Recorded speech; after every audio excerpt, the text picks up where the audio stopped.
दुख की बात यह है कि नरेंद्र मोदी एसआईआर कर रहा है, वोट चोरी करवा रहा है, बेरोजगारी फैला रहा है, नफरत फैला रहा है, एक धर्म को दूसरे धर्म से लड़ा रहा है। और यहां पे बंगाल में टीएमसी अपनी जिम्मेदारी पूरी नहीं कर रही है। ऐसे लगता है कि टीएमसी बीजेपी के लिए रास्ता तैयार कर रही है। टीएमसी भी नफरत फैलाती है। टीएमसी ने भी आपकी सारी की सारी फैक्ट्रियां बंद करा दी। बेरोजगारी, बंगाल को बेरोजगारी में नंबर 1 बना दिया।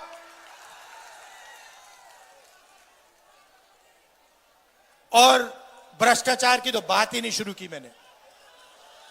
नरेंद्र मोदी सबसे भ्रष्ट प्रधानमंत्री है, तो यहां पे बंगाल में भी भ्रष्टाचार का रिकॉर्ड तोड़ दिया गया है।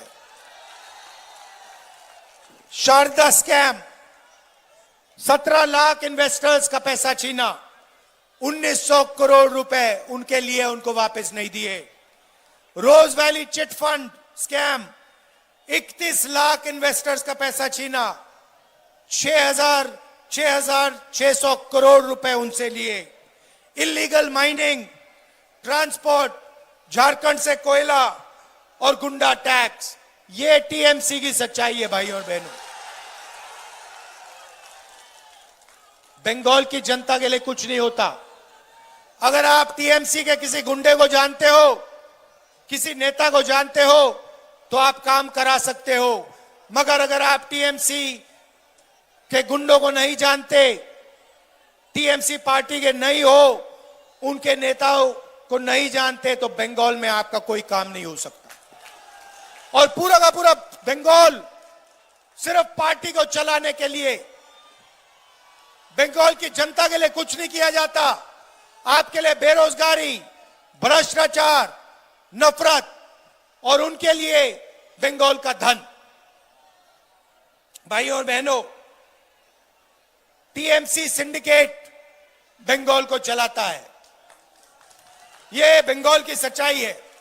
आपके चीफ मिनिस्टर ने वायदा किया था कि मैं 5 लाख नए रोजगार दिलवाऊंगी।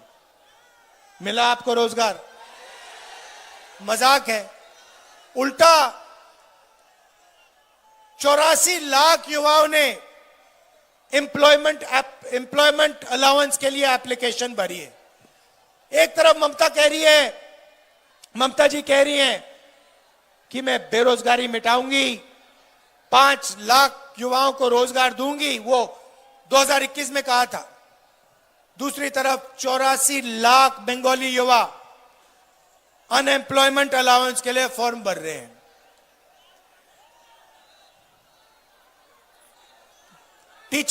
टीचिंग जॉब्स बेचे जाते हैं, एसएससी में रिक्रूटमेंट स्कैम होता है, फैक्ट्रियां बंद होती जा रही हैं, महिलाओं के खिलाफ अत्याचार हो रहा है, RG Kar rape and murder case होता है, और जिन्होंने ये काम किया उनकी रक्षा की जाती है।